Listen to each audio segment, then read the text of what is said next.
Halo anak-anak, apa kabar hari ini? Kali ini kita akan mempelajari materi tentang keragaman sosial budaya masyarakat. Jadi, anak-anakku sekalian, tolong simak dan pahami materi ini ya, oke?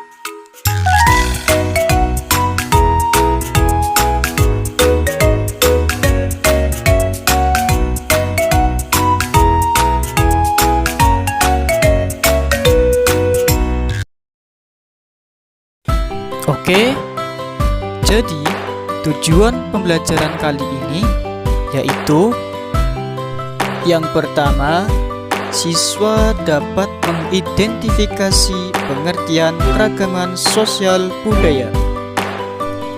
2. Siswa dapat menyebutkan macam-macam keragaman sosial budaya. Dan yang ketiga, siswa dapat mengetahui manfaat keragaman sosial budaya masyarakat.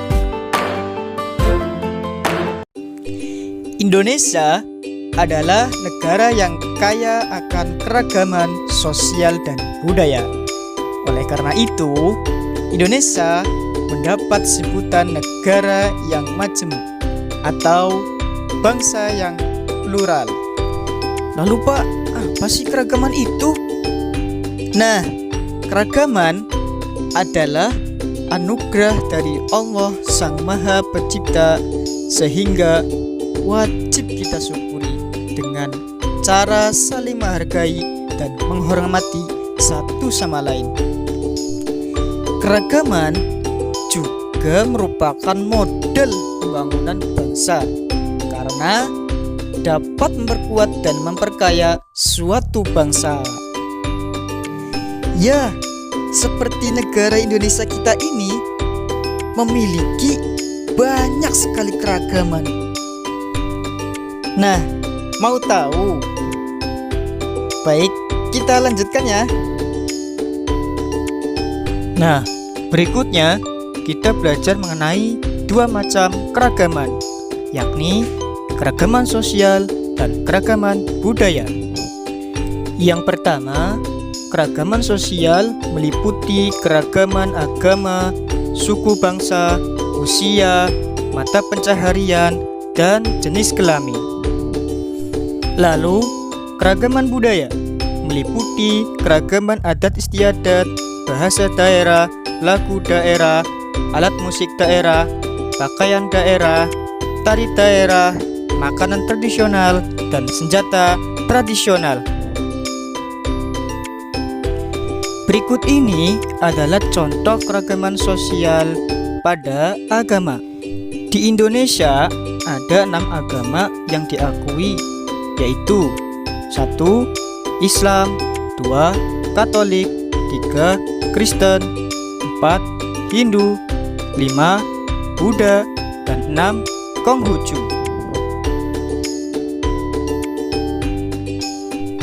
Ada juga keragaman sosial berupa suku bangsa. Suku bangsa adalah golongan sosial yang memiliki karakteristik mengenai asal-usul daerahnya. Contoh diantaranya yaitu suku Batak dan Nias dari Sumatera Utara, suku Jawa dari Pulau Jawa, suku Sunda dari Jawa Barat, suku Betawi dari DKI Jakarta, suku Dayak dari Kalimantan, lalu suku Bugis dan Toraja dari Sulawesi Selatan, dan masih banyak lagi. Keragaman sosial yang lain adalah keragaman mata pencaharian. Mata pencaharian penduduk di Indonesia dipengaruhi oleh kondisi geografis di setiap wilayah. Contohnya, di dataran tinggi, mata pencaharian yang ada seperti petani kebun, dan peternak. Berbeda lagi dengan yang ada di pantai. Mata pencahariannya seperti nelayan, pedagang, dan lain-lain. Berbeda lagi pada daerah dataran rendah. Mata pencahariannya seperti karyawan, pedagang, petani, dan lain-lain. Nah, selanjutnya adalah contoh keragaman budaya, yakni adat istiadat. Adat istiadat adalah aturan yang sudah biasa dilakukan oleh masyarakat sejak dulu hingga sekarang, atau kumpulan kaidah sosial yang telah lama ada, kemudian menjadi kebiasaan dalam masyarakat. Di sini Pak Guru contohkan ada 3 adat istiadat. Nah, yang paling atas adalah upacara Rambu Solo dari Sulawesi Selatan, yaitu upacara pemakaman adat masyarakat Toraja. Gambar yang tengah adalah upacara Tedak Sinten dari Jawa Tengah, yaitu upacara adat bagi bayi yang mulai belajar berjalan. Kemudian, gambar yang paling bawah adalah tradisi Fahombo lompat batu dari Sumatera Utara, yaitu tradisi menentukan kedewasaan bagi anak laki-laki. Selanjutnya, macam keragaman budaya yang kedua yaitu alat musik daerah. Nah, di samping ini adalah contoh diantaranya yang paling atas yakni kolintang, berasal dari Minahasa, Sulawesi Utara. Kemudian gambar yang tengah yakni kecapi.